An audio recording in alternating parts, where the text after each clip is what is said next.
The local government election is going to be held on the 9th of March. There are 82,000 candidates from 30 political parties and independent groups. The campaign is well underway in all parts of the country. Meetings, rallies, and other activities connected with the elections. The Elections Commission is setting about its work in a very systematic, methodical manner. They have already announced the dates of the postal poll, the 22nd, the 23rd, and the 24th of February. We have no doubt in our minds that this election is definitely going to take place. And if the government perseveres in its efforts to deprive the people of our country of pronouncing judgment on the performance of this government, then all that will happen is not that the election will be postponed or not held. All that will happen is that it will become crystal clear to everyone that the government has accepted a devastating rout, a humiliating defeat at the very commencement of the election campaign. Today we have a situation of unrest in all the vital sectors of our economy. The port, the banks, hospitals, schools, universities, across the spectrum, there is significant social unrest. Many sectors and organizations are involved, but running through all of this is a central a central theme. What all these people are saying by way of criticism of the tax policy of the government is plainly this. We have no objection to paying taxes, but these taxes are levied on our hard-earned money, our sweat, our toil, our labor. But we will willingly pay these taxes so long as we are convinced that these revenues which are obtained by the government will be applied towards purposes which are beneficial for the country. Development, welfare activities, health, education. If these resources are applied for objectives connected with these aims and purposes, then we would very gladly pay our taxes. But what we vehemently object to is the corruption and the waste. We do not want to support that in any manner whatsoever. If one is talking of wasteful expenditure, of extravagance, surely there can be no better example than the extravaganza which took place a few days ago on the 4th of February. It is not only government leaders, we all have a legitimate sense of pride in our country, its stature and its dignity. But there must be a sense of balance and a scale of priorities. The lamentable situation today is that our children sitting for the advanced level examination, which goes on until the 17th of February, are forced to study by candlelight. No electricity. Electricity is interrupted even during a period which is so critical from the standpoint of the future of these children. No electricity, no oil. But on the 4th of February, more than 350 cars, airplanes, helicopters, all of this are deployed as part of this extravaganza. Let us calculate the quantity of fuel that was required for this ceremony. What is more important, the ceremony or the utilization of these scarce resources for the well-being of the children of our country? Government is saying that the expenditure was 200 million rupees. That is a direct expenditure. But if you consider the incidental expenses, it is actually very much more. We are therefore convinced that there is no rational justification whatsoever for this ceremony, which simply satisfies ego and self-aggrandizement. That is not what our country requires at this time. And this is the basic reason why we made an informed and deliberate decision to keep away from these so-called celebrations. Now there has been a prorogation of Parliament, and the new session of Parliament is going to be opened in 2 days' time. That is on Wednesday, the 8th of February. We shall not be participating in this ceremony for good and sufficient reasons. To start with, there is something unique about this event. Prorogation of Parliament is normal, it is entirely constitutional. But I cannot remember any other instance in the recent past when within the short span of 7 months there were 2 prorogations. Not 1 but 2 within 7 months. Totally unnecessary and wasteful. Now the main item on the agenda on the 8th of February, the main item on the agenda will of course be the throne speech. But our people do not have an appetite to listen to more and more throne speeches and statements of policy. They are fed up, they are sick and tired, they've had enough of that. There is no appetite for any more.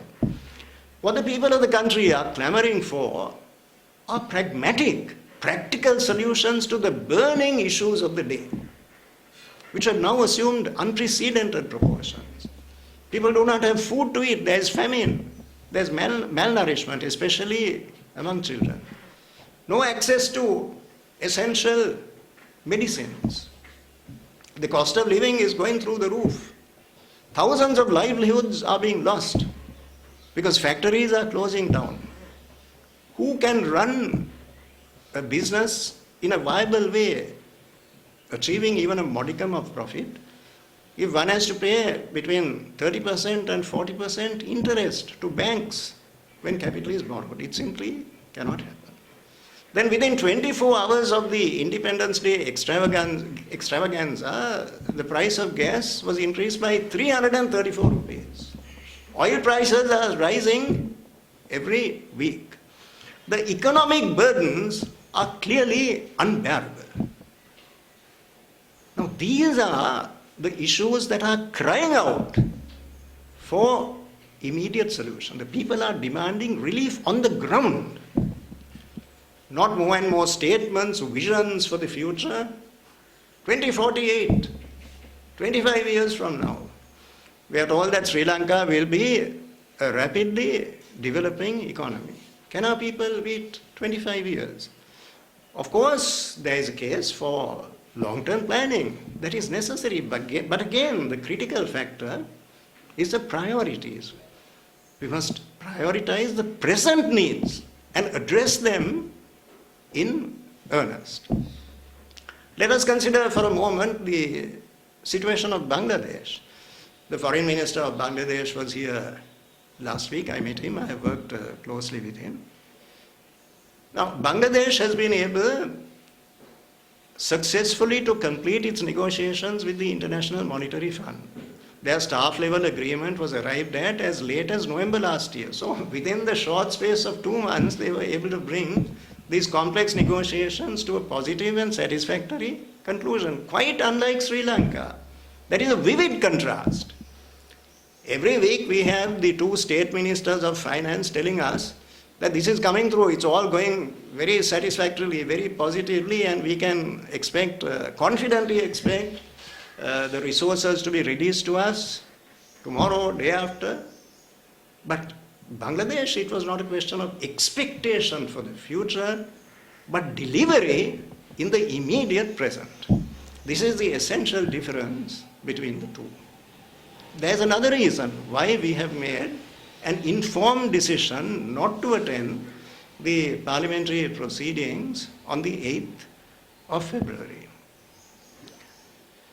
If you ask me what is it that the people of our country resent the most, I would say without hesitation, it is rampant corruption.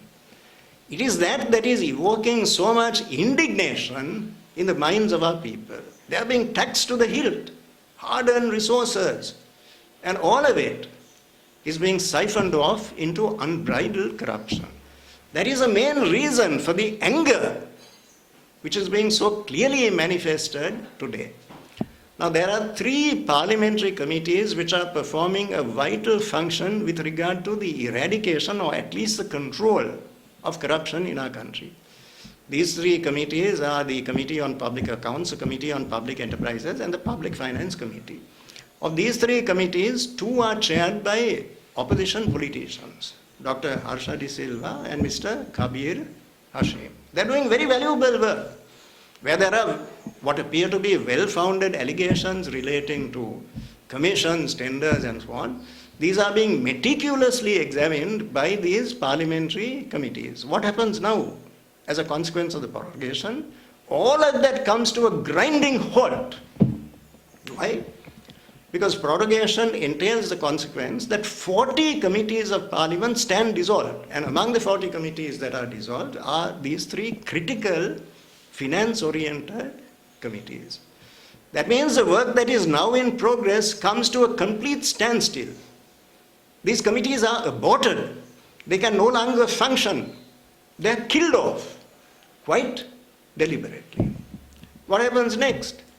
The government can use its majority in parliament to replace these opposition chairmen of these committees with the government's own nominees, that is government members.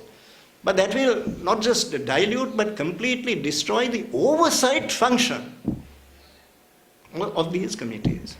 What happens then? The corruption can proceed apace without any impediment or restraint. So in our eyes, this is an open invitation to continue plunder and pillage of the scarce resources of this country. This is sinful. We condemn it unequivocally, and this is the main reason why we have decided not to be part of this ceremony in Parliament in 2 days' time on the 8th of February. I would also like to draw attention to the alarming substance of the statement made a few days ago by Vasanta Mudalige, a student leader. I think the content of that statement deserves the attention of our whole country. We have laws in this country. This is a civilized nation.